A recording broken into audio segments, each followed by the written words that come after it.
Le Deutéronome au chapitre 24. Lorsqu'un homme aura pris et épousé une femme qui viendrait à ne pas trouver grâce à ses yeux, parce qu'il a découvert en elle quelque chose de honteux, il écrira pour elle une lettre de divorce. Et après lui avoir remise en main, il la renverra de sa maison. Oui, Seigneur, tu as dit que Moïse a prescrit, Seigneur, les lettres de divorce à cause de la dureté de notre cœur. Au commencement, il n'en était pas ainsi. Donne-nous de faire comme au commencement, Seigneur. Amen. Elle sortira de chez lui, s'en ira, et pourra devenir la femme d'un autre homme.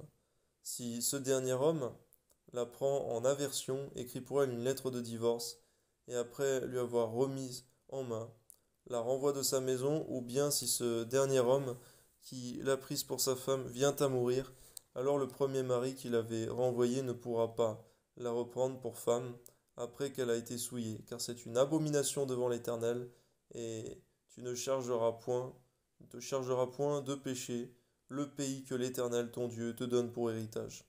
Lorsqu'un homme sera nouvellement marié, il n'ira point à l'armée. Il ne lui imposera aucune charge, il sera exempté par raison de famille pendant 1 an, et il réjouira la femme qu'il a prise. On ne prendra point pour gage les 2 meules, ni la meule de dessus, car ce serait prendre pour gage la vie même. Si l'on trouve un homme qui ait dérobé l'un de ses frères, l'un des enfants d'Israël, qui est en effet son esclave, ou qui l'ait vendu, ce voleur sera puni de mort.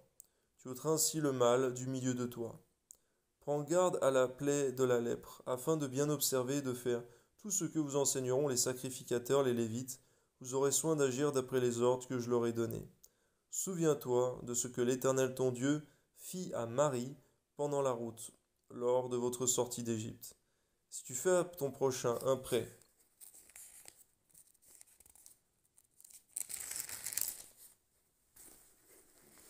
quelconque, tu n'entreras point dans sa maison pour te saisir de son gage.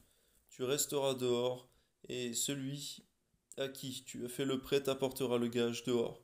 Si cet homme est pauvre, tu ne te coucheras point en retenant son gage. Tu le lui rendras au coucher du soleil, afin que il couche dans son vêtement et qu'il te bénisse, et cela te sera imputé à justice devant l'Éternel ton Dieu. Tu n'opprimeras point le mercenaire, pauvre et indigent, qu'il soit l'un de tes frères ou l'un des étrangers demeurant dans ton pays dans tes portes. Tu lui donneras le salaire de sa journée avant le coucher du soleil, car il est pauvre et il lui tarde de le recevoir. Sans cela, il crierait à l'Éternel contre toi, et tu te chargerais d'un péché. Garde-nous de ça. On ne fera point mourir les pères pour les enfants, on ne fera point mourir les enfants pour les pères, on fera mourir chacun pour son péché. Merci pour ta justice, Seigneur, qui est bonne pour nous. Tu ne porteras point atteinte aux droits de l'étranger et de l'orphelin. Tu ne prendras point en gage le vêtement de la veuve. Tu te souviendras que tu as été esclave en Égypte et que l'Éternel ton Dieu t'a racheté. C'est pourquoi je te donne ces commandements à mettre en pratique. Quand tu moissonneras ton champ, que tu auras oublié une gerbe dans le champ, tu ne te retourneras point la prendre. Elle sera pour l'étranger, pour l'orphelin et pour la veuve, afin que l'Éternel ton Dieu te bénisse dans tout le travail de tes mains. Quand tu secoueras tes oliviers, tu ne recueilleras point ensuite les fruits restés aux branches, ils seront pour l'étranger, pour l'orphelin et pour la veuve.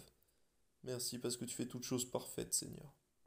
Quand tu vendangeras ta vigne, tu ne cueilleras point ensuite les grappes qui seront restées, elles seront pour l'étranger, pour l'orphelin et pour la veuve. Tu te souviendras que tu as été esclave dans le pays d'Égypte, c'est pourquoi je te donne ces commandements à mettre en pratique. Tu donnes toujours à cœur, Seigneur, que même dans nos revenus, Seigneur, tout ne nous appartient pas, mais tout t'appartient. C'est toi qui nous fais grâce et qu'une partie doit toujours, Seigneur mon Dieu, aller pour les nécessiteux, Seigneur mon Dieu, et pour ton œuvre, Seigneur mon Dieu. Garde-nous de tout garder pour nous-mêmes, Seigneur. Que ton nom soit glorifié et béni, Seigneur mon Dieu, au nom de Jésus, parce que c'est toi qui donnes la prospérité. Amen.